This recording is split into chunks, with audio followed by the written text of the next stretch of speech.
Hey, my name is Kimberly James, and I'm the owner and creative director of Josie May, and my clients pay me to bring their vision to life with custom apparel, affirmation journals, prompt guides, and unique craft workshops. I'm passionate about empowering women to unlock their full potential and become unstoppable through vision board workshops, 30-day challenges, and one on one coaching. Whether it's sparking creativity, expanding your mindset, or helping you achieve your goals, I'm here to guide you every step of the way.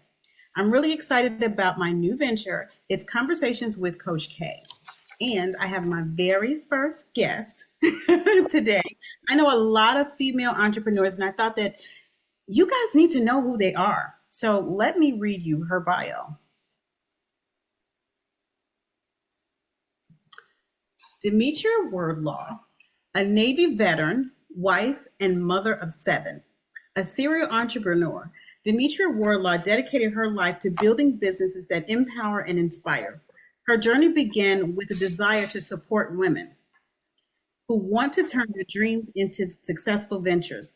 This passion led to create the Bold Women Business Collective, a transformative coaching program and community focused on helping entrepreneurs launch and scale their businesses. Through Bold Women, she provides mentorship, resources, helping women turn their visions into realities. In addition to her work with Bold Women Business Collective, she also runs 7K Customs, a thriving custom craft business, and Divine Soirees, a premium event planning service specializing in kids themed party packages. Each of these ventures reflects on her commitment to creativity, empowerment, and community. Demetria has shown passion, resilience, and with the right support, anything is possible.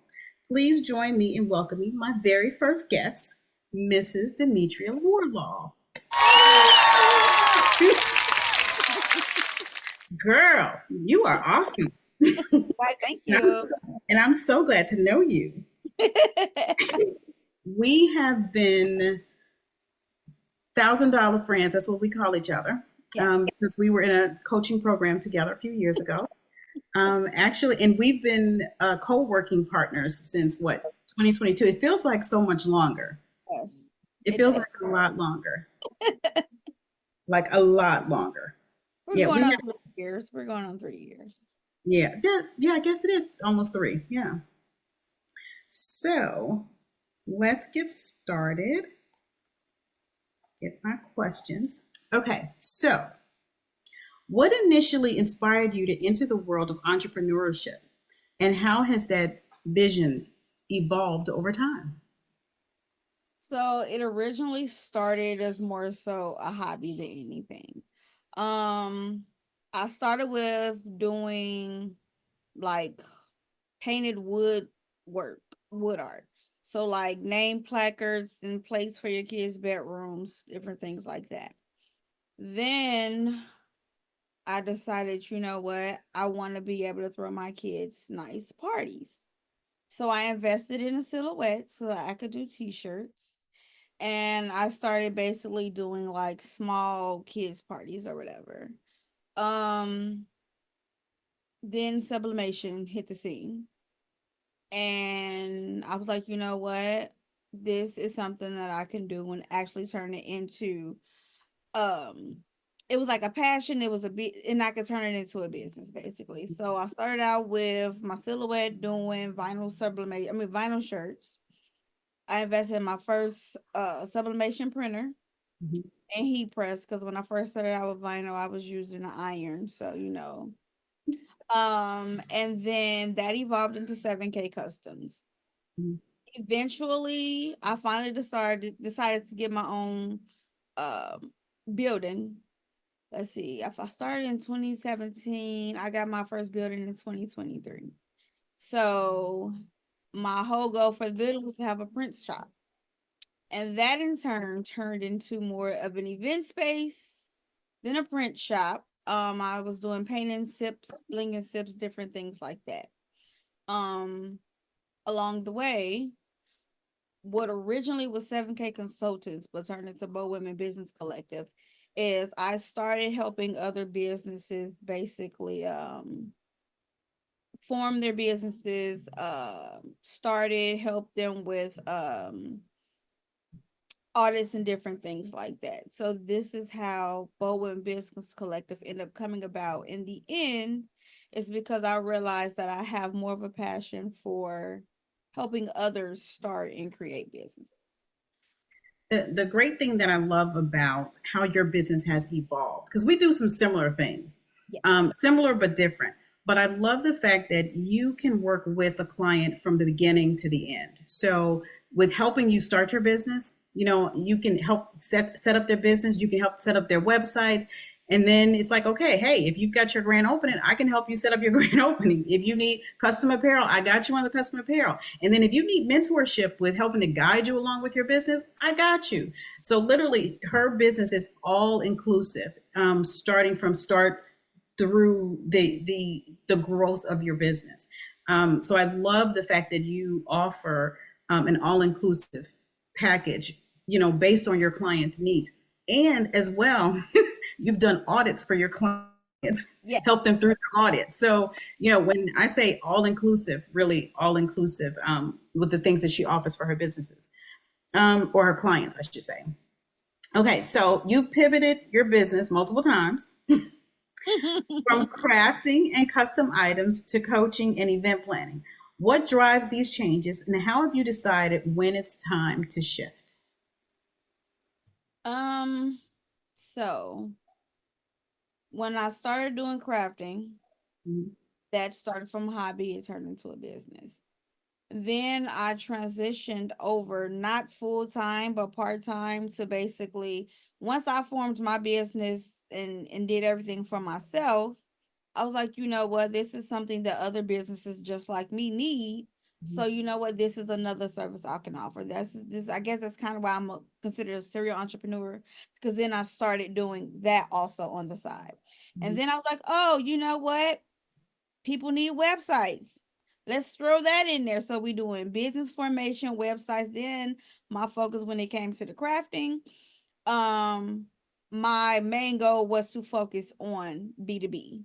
So Mhm. business branding services, whether it was business cards, websites, apparel, anything you needed for your business. So basically, that is when I decided to kind of mingle both of my businesses at the time into one another. Um, when I felt like it was time to shift, sometimes you slightly can outgrow something, but not completely. But it's just like, okay, like I loved crafting for a long time. And then I realized, okay, with crafting, I'm completing orders, but I'm not really dealing with people. Mhm. Then I'm like, you know what?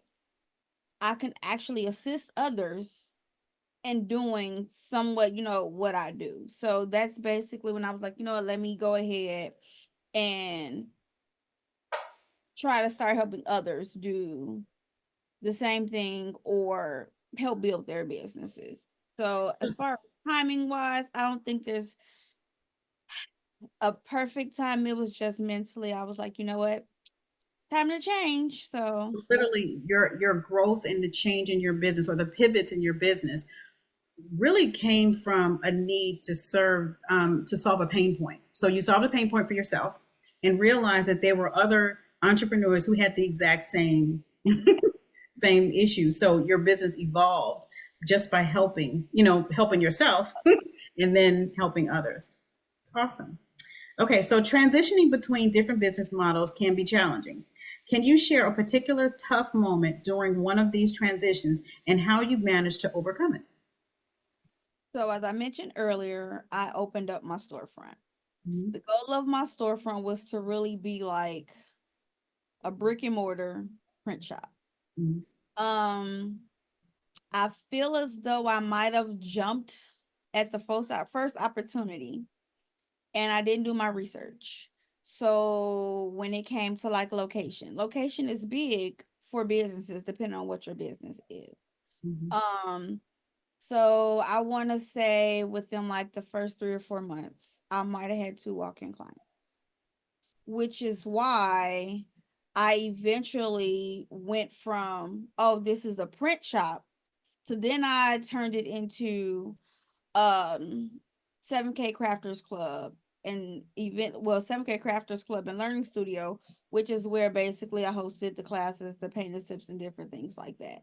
So basically, once I realized that my brick and mortar uh, printing shop idea wasn't really going to work in the location that I was in, I basically found another way to generate revenue in that situation, which was going from a print shop to basically like a learning studio. So not really an event space, but we did classes. So that is how I basically managed to overcome that challenge, basically And the so, biggest challenge. but from the time that you had the idea of the print shop to the pivot, how long did that take you? Um, it might have took me a good 2 months of sitting in my print shop for 8 hours a day, letting running lights and heat and everything else to realize, you know what? Yeah, this probably isn't the best thing for this area. So about 2 months for me to finally say I need to change something. Mhm. And then that's when I came up with the idea of 7K Crafters Club and Learning Studio. Nice. And so that is very different from a print shop.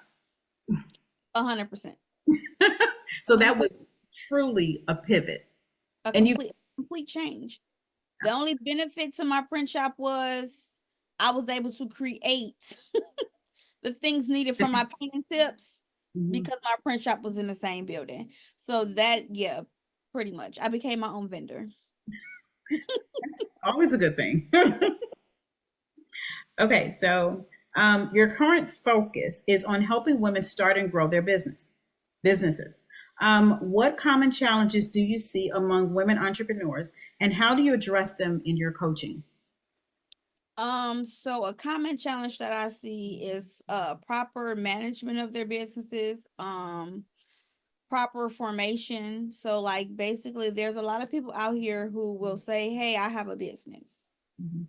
But technically if your business isn't legally formed, it's more so a hobby, but after you hit a certain point in income, it's a business and it needs to be formed as such. So basically keep from getting into any type of like legal trouble or whatever. So I do see that a lot of people aren't either they aren't formed at all or they're improperly formed, like their business structure is wrong, different things like that. So that's the main thing that I see. Okay, and so you help them to form the business From once, the business, okay. I help them make it legal, set them up with everything you basically need in the beginning, which is basically your LLC, your EIN, DUNS, everything that you need to like properly start and structure a business. I help them do. Okay, so key strategies. What are some strategies or tools you believe are essential for women just starting out in their entrepreneurial journey? I believe the first thing that you really need is a vision. Um, and then you need to set goals and then have patience and have a support system, whether it be family, friends, or other business women. I mean, that's basically the key tools and things that you need. Yeah, support is really good. And I think, a lot of times we believe that we can do it on our own. And then you're out here and you're recreating the wheel. But if you have a community of women, or I won't even say just women, if you have a community of people that are willing to share their experience, Yeah. it can make your life so So much, much, so so much. much. Yeah, we have a lot of late night working sessions. And we Very, bounce ideas. yeah, yeah. Yeah. For and it's been really good to have someone to talk to and just kind of bounce off ideas and run different projects by each other. That's been really, really good. Okay, so could you share a success story of someone you coached, highlighting how you helped them overcome obstacles and succeed? So I have one business owner that I have helped form multiple businesses. Um, Little Caesars, FedEx, Amazon. So from literally the business formation to payroll to HR services. Um, right now he has FedEx in 3 different states. Um, they have over 300. Well, they have about 200 employees. Um, so yeah, when they had Amazon, there was an audit that they had. I helped them get through the audit. So basically, literally, if I help you form your business, I'm here to assist you in any way, shape, or form that I possibly can to make sure that your business is successful. Awesome. Yeah, it's important to have good coaches and people that you can rely on, especially when there's someone that you can trust that has helped you in the beginning of your business. So you've literally developed, a relationship with Yeah. all of your clients. Yeah. So, how has helping others start and grow their businesses impacted your personal and professional growth?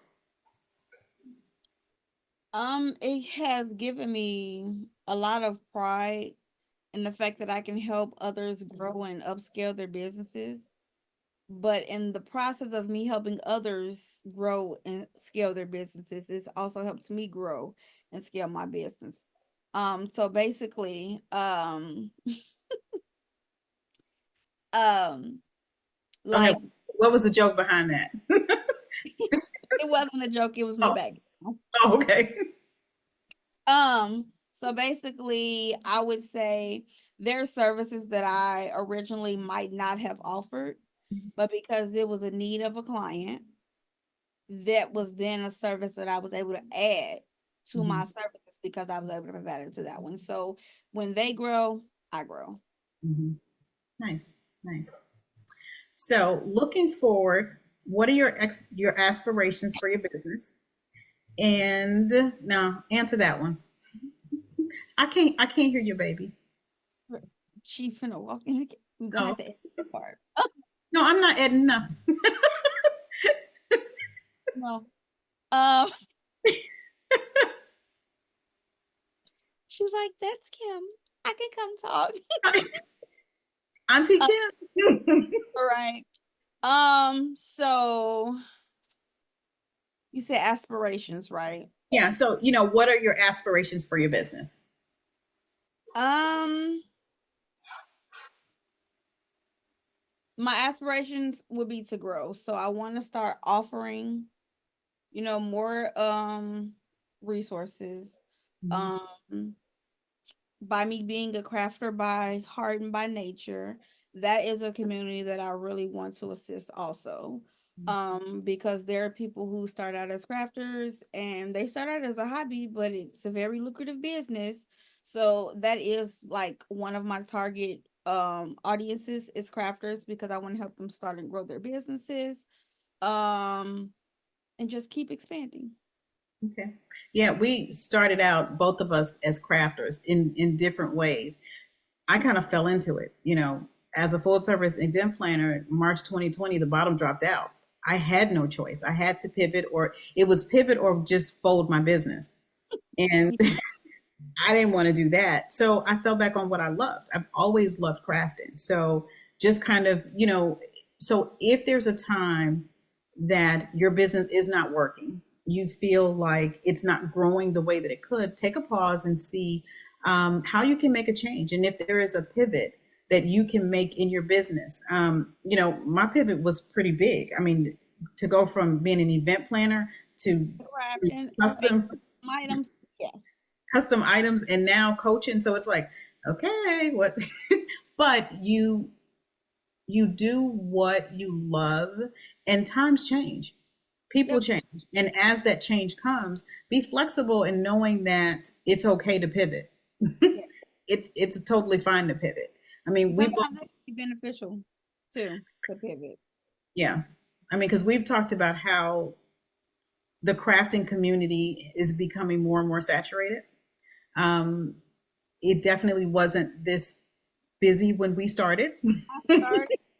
Sublimation was like the hottest thing on the market. Nobody even knew about it. Mhm. And then here we are. And that was in 20, that was like 2018. Yeah. Here we are 2024, and you can order an actual sublimation printer. Like that wasn't something back then. So Right. yeah, I And mean, then, but wait, what did you say? I said, I mean, but I mean, as times change, you gotta go with the times. And the biggest change that's happened since we've started our businesses is AI, and Yes. how, you know, it is changing everything. It changes everything. So Especially things in the that, craft market. I'm sorry. That especially in the crafting community, Absolutely. because Absolutely. designing was a Yeah. Yeah. Because for me, I used to buy all my designs off of Etsy. After I learned how to prompt, I'm like, whoa, I don't have to buy this stuff at anymore. all. Yeah. But it's, but also not only just in the creative side of AI, there's so much stuff that you can do with it. You know, Yes. I don't draft my own emails anymore. My favorite personal assistant, that's what I call my chatty. Daddy. My favorite personal assistant drafts all my emails. And Yes, she knows me better than I know myself. literally. You ask it a question with something literally that you don't even recall ever telling it. And it remembers everything. All in Like, my business. yes. All in my business. But it is great. It's a great tool. And I'm just I am looking forward to seeing how much it advances because, you know, ChatGPT wasn't out 2 years ago. Where and how much it's grown and Yes. developed Yes. in, the short time. I'm just really looking forward to seeing what we will be able to do in a year because the stuff that we can do now is amazing. It can be scary. It is a little scary, but you know, But it's fear of that. the unknown is scary. So, Yes. but we can't be afraid of technology. You have to learn it. You know, you The can't be world is afraid. constantly evolving, and technology is at the top. It sure is. It sure is. Okay, so going back to aspirations, are there any new areas of services or you are planning to explore? So for the holiday season, Mhm. I am going to be offering mini courses for crafters, basically showing them different crafts that they can use for the holiday season. So like custom gift bags, which I actually have one right here, if you can see it. It's a mini one. So I'll Cute. be having a course on that. Ornaments, stockings, different things like that that you can actually use for the holiday season. And then also, I will be launching my course program for new or beginner business owners to basically help them start, legitimize, and basically just get their businesses going. Awesome. Awesome. So when will your courses start for the crafters? I am starting them next Thursday. Okay. Um, I So today believe is November 1st, so November 7th. November. There you go. See, what's today, Friday? So yes, November 7th, and the goal is to do 2 classes a week. Okay. And they will be in the evening times. Okay. Awesome. Awesome. And so for your entrepreneurs who want to go from a hobby to a business, when will those classes start? So right now I'm doing one-on-ones and individuals, but my coaching program, like the course, Mhm. I'm looking to start it at the beginning of the year. So Aw- January. Awesome. So when people have those New Year's resolutions and you say, oh, I'm going to start my business, they need to Let's call you. let's get it started. Okay, so based on your experiences, what advice would you give to aspiring entrepreneurs who feel overwhelmed or unsure about where to start? Just start. You can always go back and tweak whatever it is that's not working. Um, and if you ever get overwhelmed, I think you said it earlier, just pause, Mhm. think about it, strategize, and then come back to the drawing board. But I mean, starting is the biggest thing. People try to perfect things before they put it out there. And most people, when they try to perfect it, they never start it. So just whatever you got, just go for it. Yeah, it's important to not get stuck on the small details because you can always come out with a 2.0. You know you don't have to stop, and it doesn't have to be perfect. Make it No. as good as you can make it, release it, and then ask for feedback. Yes. People will be willing to give you feedback on the work that you're doing. And then from that, then you can release a 2.0 or 3.0 or completely revamp it and call it, you know, the VIP or, um, yeah, the new and improved version. Okay, so last question. What kind of legacy do you hope to build with your work? And what impact do you want to have on your community?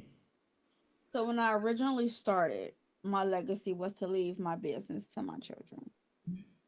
Now it has more so turned into me. My kids have a brand of their own. So my goal is to continue to help them build their brand, and then help others do the same. As far as my community, my goal is to help increase the amount of small women-owned businesses in my community and other communities. So, let's raise the numbers.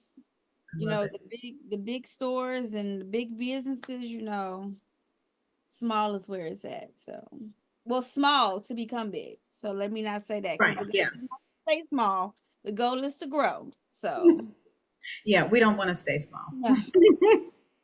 No, because you know, also when if you're a solopreneur, and a lot of us are solopreneurs, I think most businesses start out that way because we don't have the capital to hire people.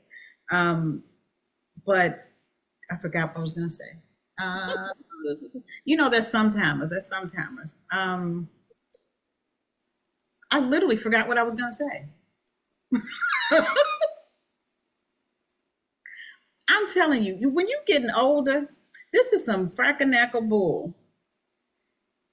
I should have wrote it down. I literally forgot what I was going to say. I like that sometimes, but I'm gonna have to use that when It they be like, is. I remember it's that sometimes. It's sometimes. Sometimes I remember. Sometimes I don't. What did I start off saying? I should have wrote it down. I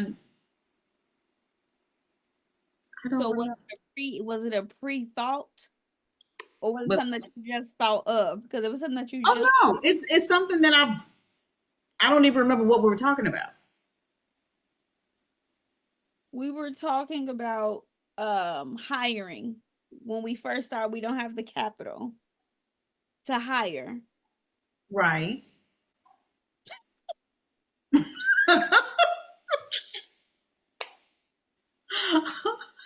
It was, but okay, it was. So you started out as a solopreneur.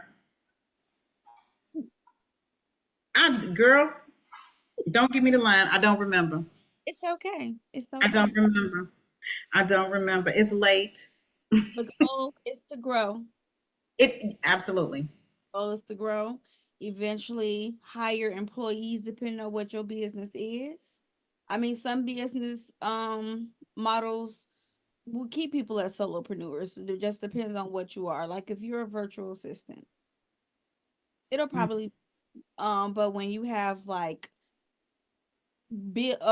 clothing brands or anything that needs more than one person in the end.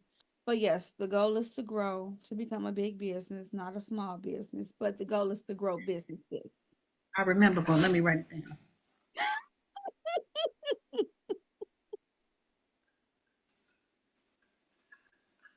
What I was gonna say. I think this is what I was going to say. But when you're a solopreneur, you're so busy working in the business that you're really not working on the business. On the It business. becomes incredibly difficult in order to grow your business. And I didn't realize that I was really operating my business like a hobby because I was so busy working in the business that I wasn't working on the business. And to do that, it means that I need to change some things. So, I really had to kind of take a step back from my business and look to see what was the bottleneck. And I was the bottleneck. The beauty of AI is a lot of those tasks that you have to focus on your own, Mhm. You don't. AI will definitely assist you. Like I saw somewhere the other day, like they got an app which I probably would never give out my information, where it basically gives you like 12 different types of employees to help do different tasks in your business. And it's all AI, you know what I'm saying, automated. But yeah, You need to share that. I will. I have to. It was an ad on Facebook, and I was just like, and then I started reading comments, and it has like these little colorful, little robot looking people, and they have names. Mhm. But they're supposed to do like different things, like your marketing person, and I mean, I need to do more research on it, but at the same time, Chatty and a whole bunch of other different AI apps can be very helpful also. So, I mean, the use of AI in my business, it has drastically changed the way that I work. yeah. So I'm in ChatGPT all the time. I'm in Midjourney all the time. I'm in Gamma all the time. Suno all the time. I mean, it's just those tools have changed the way that I work. Yes. And then there's a ton of other ones that I dabble in that I dabble in quite a bit. But it is amazing the level of things that you can do with AI. And if you're not using it, you really need to learn. Yeah, And learn fast because it's evolving. And you yeah. don't want to be too far behind to where you like, oh my God. I mean, ChatGPT's been around for a while. Um, but I mean, they're starting to use it in schools now. Yeah. Kind Yeah. of anyway. Yeah, if you want to learn more about AI, everything AI, I belong to an incredible group of, it's a tribe, I won't say a group, an incredible tribe. It's Misha Bazemore, Coco Twins. They have a platform called DCT on School. Amazing. They have three levels that they have, one level right now, and then they're adding two more levels. So it's foundational. um, One is an intermediate, and then the other one is advanced. So it's a pro. They just announced it today, but it'll be launching next month. So if you want to learn more about AI, it is an incredible community of African American women, mostly. There are a couple of men, but mostly African American women. An amazing community of entrepreneurs. So, yeah. So, is there anything else that you want to add? You see that oh, is that sad? QR Oh, code? so if you Um, want to learn more about Bold Women Business Collective, business, right? okay. And her QR code to learn more about all of the amazing things that she's doing. She's in the Michigan area. What suburb? No, I know it's not Detroit, but it's I stay in the Brownstown, Woodhaven area. I'm about 20 minutes outside of Ohio. So, so more Ohio than. So you're actually closer to Ohio than you are to Detroit. uh, yeah, pretty much. I can probably get to, it depends on what part of Detroit.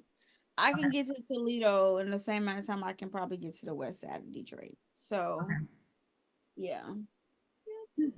Right by the Canadian border? No. All right. Well, thank you so very much for doing this, being my very first guest, my $1,000 friend.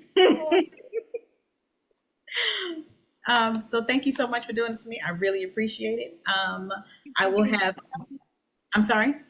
thank you for thinking of me for your first. Oh, of course. Hey, we late night besties. Man, late night, early mornings. Yeah, yeah, very. But thank you for tuning. If you tuned into the end, thank you for tuning into the end. We will have, or I will have, more interviews with other amazing women that I know, and I think that you should know. All right. Thanks.